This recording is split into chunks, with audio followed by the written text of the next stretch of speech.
All right, Coach. So obviously you guys had a great win last weekend over UCF, and heading into this game against Kansas State, a really good opponent. How are the preparations for that going? How do you guys feel going into that matchup with the wide receiver group? I just think it's a great opportunity. I mean, considering kind of where the season started and a good opportunity to go to Kansas playing a 16th ranked team. It's a barometer where we at. We got a tough remaining schedule, but I love it. I love challenges. Nobody expecting us to really do anything. So it's kind of us against the world mentality. You know, each and every day we get a chance to get better out here, and I look forward to that opportunity and see what the guys are going to do. There's been a lot of conversation, especially after the UCF game, about the duo between Sam and Jordan and the way they've been able to work together. Jordan obviously getting 2 touchdowns against UCF that helped you guys get over the line. What do you make of their play, and for Tyson in particular, how he's been able to kind of grow as a player throughout the season? I think with Sam and Jordan, they put a lot of work into it. I mean, it all started when I first got here. I mean, it probably started before then, but ever since I've gotten here and watching those two kind of get the rapport between each other, I can tell you Sam have all the confidence in the world. He throws that ball up, Jordan's going to get it. So it's great having that rapport. When you have a quarterback and a receiver on the same page, it definitely makes it challenging for a lot of defensive backs because they just know each other. They understand each other, and that's what it normally takes. But I can tell you one thing, those guys put a lot of work into it. You know, they communicate a lot of trust that goes into that relationship, and it's starting to show. For somebody that played in the NFL for so long as a wide receiver, is there anything that you've been able to take away from, like, maybe this is something that wide receivers can do to make sure their quarterback is feeling confident about them in particular? Or is that like something that you kind of feel like Jordan's been able to do with Sam over the course of the season? It's just about being consistent.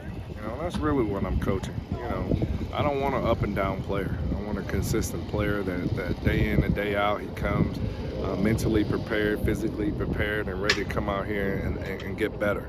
You know, my whole goal is to give those guys the tool set, the skills to master the wide receiver, you know, to master your craft. So each and every day, I'm really just preaching consistency. I want a consistent player to day in and day out to get the job done. Speaking of consistency, trying to find a consistency for like I guess a number 2 wide receiver in that aspect, and a couple of different guys that could be candidates. Obviously, Guillory had a couple of different knocks those first of the season, but he's played well in different spurts. Have you kind of noticed anything from maybe him particularly or other wide receivers that could maybe step up in the later stages of the season? All the guys are really stepped up. I mean, you know, you have to, of course, deal with some injuries over the course of the season. So, you know, different guys have different opportunities, and that's what we're still going to rely on. It's going to take all the guys in the receiver core room to help complement, but we're still plugging away. We're still getting better. We're still going to continue to grind, and whoever's numbers call, I'm expecting them to go out there and make a play and help contribute to making some plays for our team.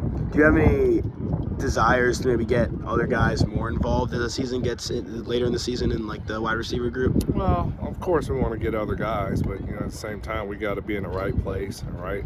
Have an opportunity to make some plays. I know we had 2 drops out there. I hate drops. That's not our forte. It's kind of as a coach, you know, I don't know what more I can do to help these guys catch the ball, but you know, to play this position, I'm a firm believer we got to make all plays when our numbers call. But we're just going to continue to grind, continue to work, continue to try to get better, and see if we can continue to help plays. But I do know in the month of November, that's where you really lean on your stars. You lean on your star players to kind of get you over the hump, and for us, we're not going to do anything differently. You kind of mentioned the answer to my question already, but when you have players who maybe have situations where they're dropping a ball they know they shouldn't drop, or missing a block they know they shouldn't miss, how do you kind of go about on the sidelines making sure that their head's still in the right space and that they're not feeling too caught up on the last play? Well, I have a philosophy as a coach, you know, because as a player, you know, I try to strain and I'll yell at them, cuss at them on the football field. But on game days, I'm the voice of reason. I'm the person that's calm. I don't lose my stuff on the sidelines with my players because I need them to have a short memory to get back on track, because you never know when that play might present itself again. So I don't lose my calm on game days. I gotta, you know, I've always, I guess in the past, if I see coaches go crazy, as a player, I'm a reflection of that coach. I don't want to lose my cool out there on the football field. So on game days, I'm all about encouraging, not discouraging. You know, so I try to be the voice of reason and be the calm one on the sideline. And then for you guys, obviously a big recruiting week over the last couple of days and getting guys in and some commits getting in the door in the wide receiver group. How have you kind of played your own role in getting these guys maybe into the program? And obviously the winning helps, but what have you done in particular to maybe get some people in the door that might have been on the fence? Just being honest with them. You know, if you want an opportunity to play here, and you want to get developed, I mean, those are the two main ingredients to, I think, all kids. You know, who's going to help them get them to where they ultimately want to go. You know, so I bet on myself. I believe in myself. I think I've proven myself to these wideouts. They're getting better each and every day. And the opportunity, we lose a lot of guys. I lose a lot of guys in the receiving corps room. So that's really just been my pitch. You know, opportunity to play early and get developed. What more can you ask for as a high school kid?